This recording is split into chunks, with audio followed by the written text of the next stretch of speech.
Bonjour et bienvenue sur KTV, sur les réseaux sociaux en direct, comme tous les jours, pour parler de faits importants qui se passent à Mayotte. Aujourd'hui, on va parler de ce qui se passe au niveau de la police. Et nous avons deux personnes avec nous ce matin. Bakar Atoumani, d'Alliance Police, bonjour. Bonjour à tous. Comment ça va? Très bien. Enfin, ça pourrait aller mieux. Oui, on en parlera justement tout à l'heure. Nous avons également Koloa Fouad, délégué, référent, bonjour. Bonjour. Même question, ça va? Ah, très bien, ça va, merci. Alors, on a reçu un tract, Bakar, une information, une question même.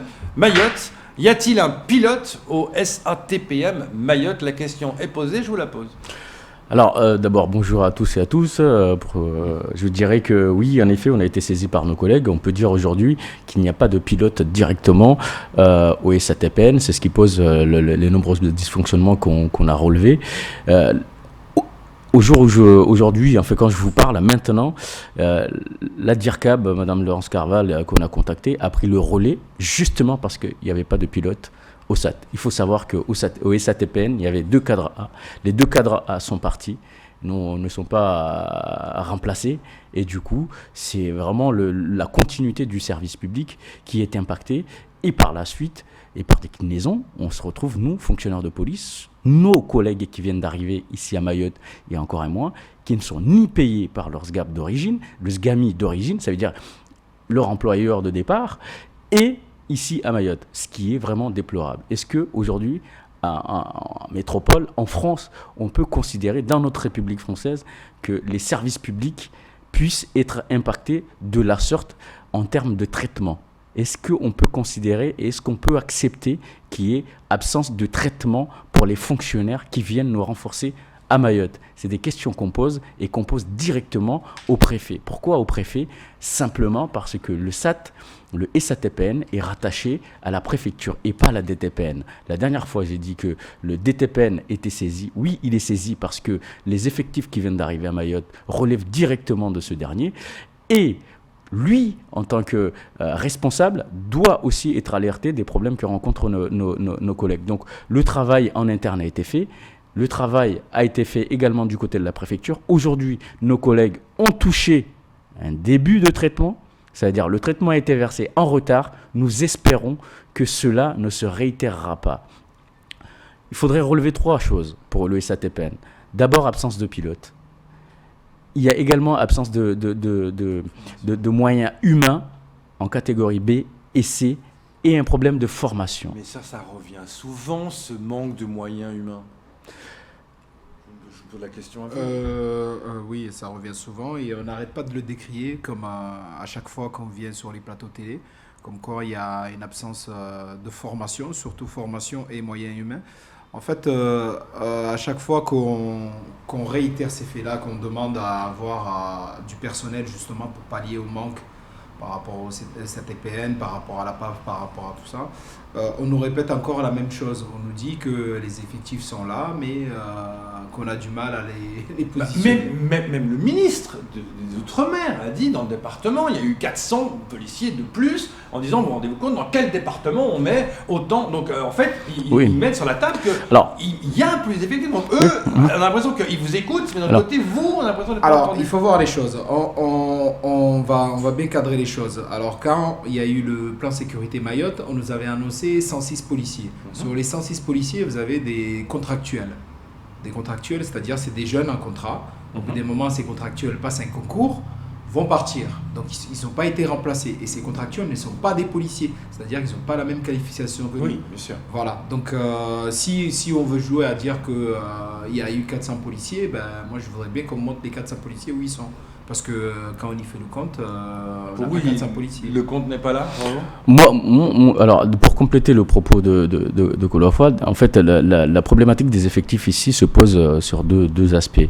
D'abord, on a des renforts, mais souvent en remplacement de ceux qui partent. Donc, c'est pas en plus. C'est pas en plus. Okay. Donc là, on va avoir des renforts, c'est en plus. On en a 25 qui arrivent, doivent compléter les 652. Donc on va arriver bientôt vers 700. Donc ce qu'on réclame le plus souvent, c'est du plus. C'est pas faire du sur-mesure ou prendre effectif constant pour une meilleure répartition. L'administration. On parlait de 60 personnes que vous vouliez en plus. Là, il y en a 25 qui vont arriver, c'est quand même une bonne nouvelle. Oui, mais c'est pour ça qu'on refuse. Petit à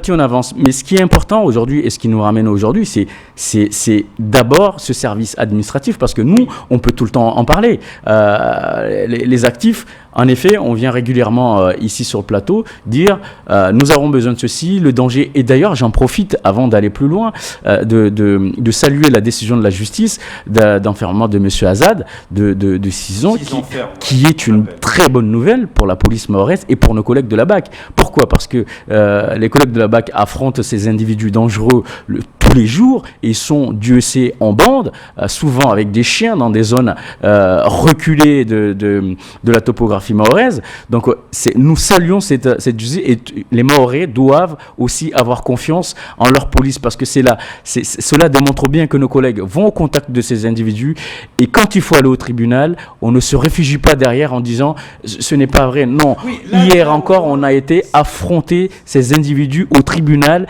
et la justice a remarqué que les policiers étaient fiables. Oui, donc c'est une décision qu'on peut c'est un message fort qu'a donné là le tribunal. Parce que souvent, j'entends sur les plateaux, vous l'avez dit aussi, tout à fait. Que la justice ne suit pas le mouvement. Vous avez dit, écoutez, nous, on arrête les personnes, mais après, on parlait des mineurs notamment. Tout à fait. Après, ils sont relâchés. Faut savoir. Fait caillasser. Et là, il y a le message clair. Attendez, voilà, non seulement il est condamné à 30 mois, on puisse faire recours, il prend 6 ans. Donc là, la justice, elle vous donne raison. Voilà, oui. Et le message est clair. En fait, il faut savoir que sur les violences urbaines, je vais revenir sur ça, c'est un long travail. C'est un travail déjà d'identification, d'enquête de voisinage. Souvent, on se heurte au mutisme de la population, ce qui est pas normal pour moi, parce que les gens se plaignent que des gamins mettent des barrages toute la journée sur la route, et finalement quand il faut venir, et ils les connaissent, finalement quand il faut venir dénoncer ces jeunes-là, les gens ils disent non, moi je viens pas parce que j'ai peur qu'ils cassent ma voiture, ou j'ai peur qu'ils fassent ceci. On peut comprendre. Après, moi je peux comprendre. Mais moi je l'ai toujours dit, je ne cesse de les répéter sur les plateaux, il y a ce qu'on appelle l'anonymisation.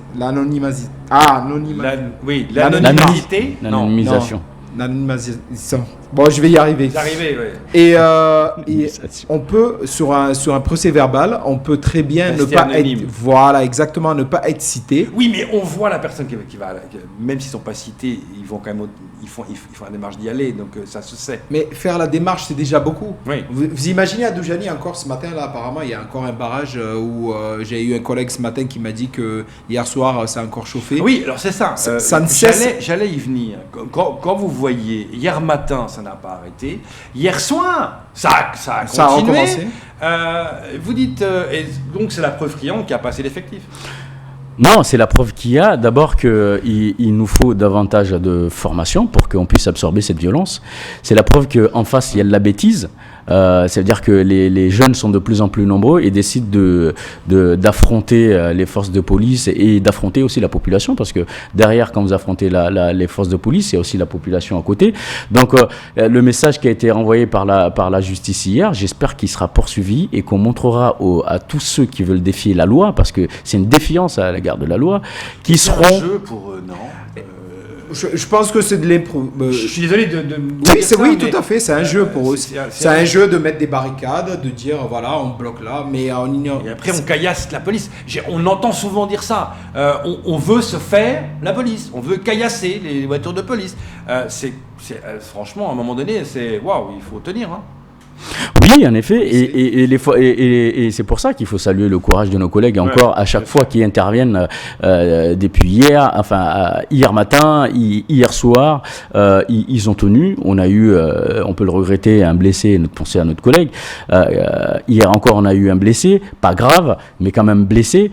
Les collègues sont là. Ils font en sorte à ce que la circulation soit rétablie. Ils font en sorte à ce que les Mahorais puissent profiter de cette commune de Mamoudzou comme ils le souhaitent. Ils font en sorte à ce que les termes de liberté qui est cher à notre République soient protégés et garantis pour tous. Donc nous remercions nos collègues qui font un travail remarquable aujourd'hui avec les autorités qui sont sur place, sur tous les gradés. D'ailleurs, j'en profite, à Mayotte, nous avons besoin réellement aussi de gradés. Le taux d'encadrement doit augmenter pour mieux prendre en considération les besoins opérationnels aujourd'hui à Mayotte. Peut-être que ça fait peur aux personnes de voir la situation. Est-ce que est-ce que le fait d'avoir cette délinquance quand même qui augmente fait peur à des policiers en métropole qui veulent pas forcément venir à Mayotte? Mayotte c'est chaud. Non. À métropole, je sais pas si vous avez regardé l'actualité. À métropole, aussi, hein. Vous avez bien vu qu'il y avait 2 policiers qui ont été extraits de leur véhicule et qu'on leur a tiré dessus. Donc à Mayotte, oui, voilà. Donc on peut pas comparer. Donc moi je pense non que ça fait pas peur. Mais par contre, revenons à votre tract là que vous avez envoyé, qui dit venir à Mayotte dit également des primes, des choses comme ça. Et quand vous parlez du dysfonctionnement, on peut se dire mais comment on peut arriver à un tel dysfonctionnement alors que la police est censée être cadrée, être structurée? C'est pour ça que, en fait, le gros problème, avant de répondre à cette question, la notion de la peur est importante aussi parce que nous ne sommes pas des gens intouchables, il y a des blessés, on a ceci et cela. Donc les gens ne s'engagent pas dans la police par peur, mais d'abord pour servir l'État et les Français dans leur globalité. Donc ceux qui ont pris cette voie, ils vont jusqu'au bout de la démarche. C'est vraiment une conviction. Alors deuxièmement, non, les policiers n'ont pas peur de venir à Mayotte parce que la violence, c'est ce qui peut les effrayer à venir à Mayotte, c'est justement la protection administrative qui encadre tout le périmètre de leur arrivée. Ça veut dire que quand vous arrivez avec une famille et qu'à un moment donné, vous devez scolariser vos enfants, vous devez vous déplacer, vous devez trouver un logement, vous devez être... Non, et qu'on vous dit que vous risquez peut-être de ne pas être payé le premier mois. Alors soit vous avez un peu économisé avant et vous dites moi j'y vais, je n'ai pas de difficulté, soit vous dites non, je ne prends pas le risque parce qu'avec comme la plupart parents, on peut se dire je ne m'engage pas dans le projet, j'ai envie, mais il n'y a pas assez de garanties et donc dans ce cas-là, ça nous fait déjà des effectifs en moins et aussi de l'attractivité. Absence d'attractivité. Ça, c'est quelque chose qu'il faut vraiment qu'on mette en avant parce que derrière cette image de les fonctionnaires, même si c'est une dizaine, une quinzaine, qui ont reçu en retard leur traitement, c'est l'image aussi de la police nationale ici à Mayotte qui est un peu impactée. Mais comment justement, comment ils ont réagi par rapport à ça? Parce que ça n'encourage pas de bosser, quoi. Alors nous, derrière, on a quand même essayé de faire en sorte de leur expliquer d'abord que ça ne relevait pas directement du DTPN, de la DTPN, et que c'est un service à part de la préfecture, et que dans ce cas-là, il y a quand même une compréhension, et comme ils viennent d'arriver, par moment, il peut y avoir aussi un flottement, et ce flottement dans l'administration policière, on l'accepte aussi parce qu'on travaille tout le temps dans l'urgent et il arrive qu'à un moment dans l'urgent, il y a aussi Oui, mais cela étant, vous dénoncez le fait qu'il n'y a pas assez d'employés aussi pour gérer tout ça. Il y a c'est ça. Personnes. Oui, il y a 2 personnes. Il en faudrait 5, il n'y en a que 2. Tout à fait. S'il y en a une qui est sur 2 personnes, il y a, comme disait Bakar sur le tract, il y en a une qui est en congé, l'autre elle doit gérer 700 fonctionnaires. Donc au bout d'un moment, 700. 700 fonctionnaires, c'est-à-dire qu'elle gère la PAF et la sécurité publique. Donc, plus les renforts. Les renforts qui arrivent, les personnes qui vont venir, donc elle doit gérer ça, elle doit gérer les primes, elle doit gérer tous ces trucs-là. Vous imaginez le travail énorme qui... on comprend mieux maintenant quand il y a 700 personnes à gérer tout seul, c'est pas évident. Ce qu'il faut comprendre, c'est que il y a le travail quotidien, il y a l'ISG, donc la prime que les fonctionnaires qui sont sur place doivent toucher, donc tout ça, ça doit être mis en place et traité. Il y a aussi l'effort de mutation qu'on a reçu là, les effectifs qui viennent d'arriver et qu'il faut aussi ponctuellement prendre en compte. Nous, pourquoi on a alerté l'administration, c'est que ça commence à devenir la norme de ne pas toucher à temps le traitement, ça commence à devenir la norme. Mais ce n'est pas la norme. La norme, ce serait de toucher son salaire à temps, les primes à temps et qu'il n'y ait aucun dysfonctionnement. Comment le dysfonctionnement le SATPN par rapport à ça? Ils ont réagi Oui, mais aujourd'hui, Mme Laurence Carval-Dircab, qui vient d'arriver, avec qui on s'est entretenu, ils réagissent très bien, mais le problème, ce n'est pas eux. Eux, ils le savaient. Et ils disent, attention, en sous-effectif, on ne peut pas tout tenir. Sans cadre, on ne peut pas organiser le travail. Nous, on ne va pas taper sur nos collègues qui sont au SATPN aujourd'hui. Mais si l'administration ne met pas les moyens, c'est comme vous et moi. Si demain, on dit, vous devez tenir le matin jusqu'à 12h et sans pause, à un moment donné, il y a quand même des erreurs Donc, on ne va pas taper sur le personnel qui est dessus. Est-ce qu'ils vont engager plus de monde? Est-ce que du coup, ça va donner plus d'employés? J'espère qu'ils vont engager du monde parce que les SATPN ne se chargent pas que des salaires. Il y a aussi les formations. Vous avez aussi, le recrutement. Vous avez aussi les avancements, vous avez plusieurs choses. Donc, une seule personne ou deux personnes ne peut pas faire ces tâches-là. Il faudrait embaucher minimum au moins 6 personnes pour pouvoir faire ça. Parce que vous avez à chaque pôle du SATPN, vous avez une personne qui est chargée soit du recrutement, soit de la formation. Vous avez divers pôles. Donc, si on reste à 2 fonctionnaires, on ne va pas y arriver. Une question d'un auditeur qui vient d'arriver, je vous la pose. On a vu que sur beaucoup d'incivilités, la brigade d'intervention est sur place et constate la situation.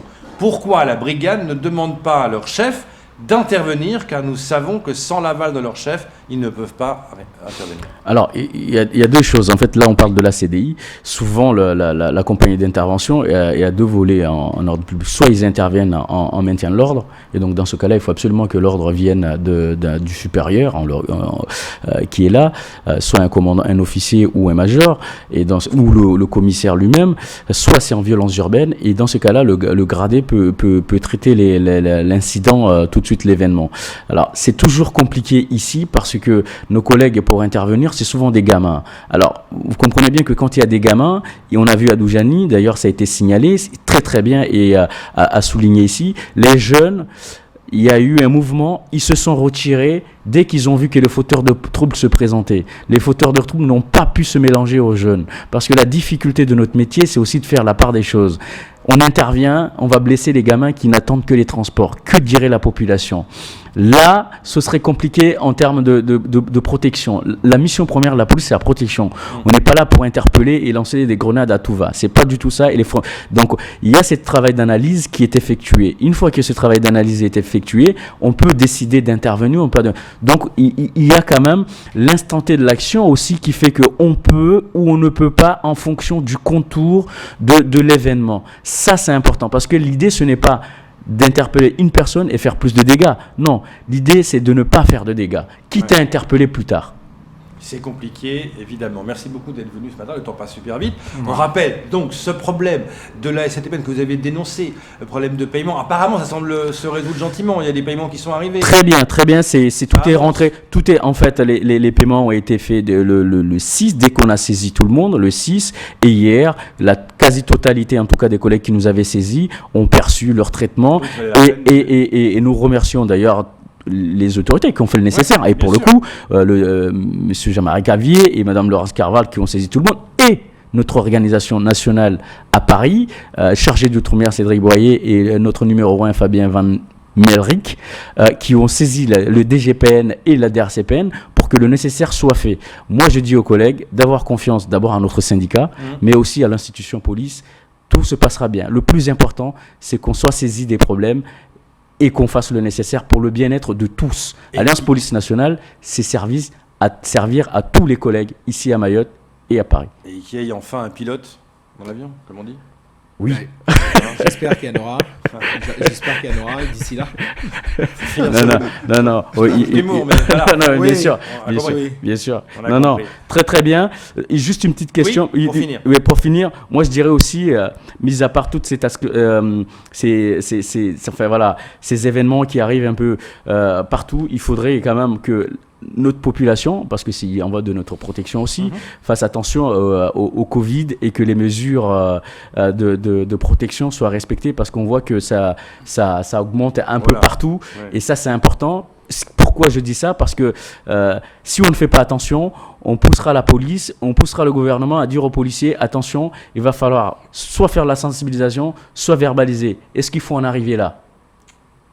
Grande question qui est ouverte, et chacun on va respecter les fameux gestes barrières. On est à plus d'1 mètre de distance, on ne se serre pas la main, et je vous promets, quand on sort, on met le masque.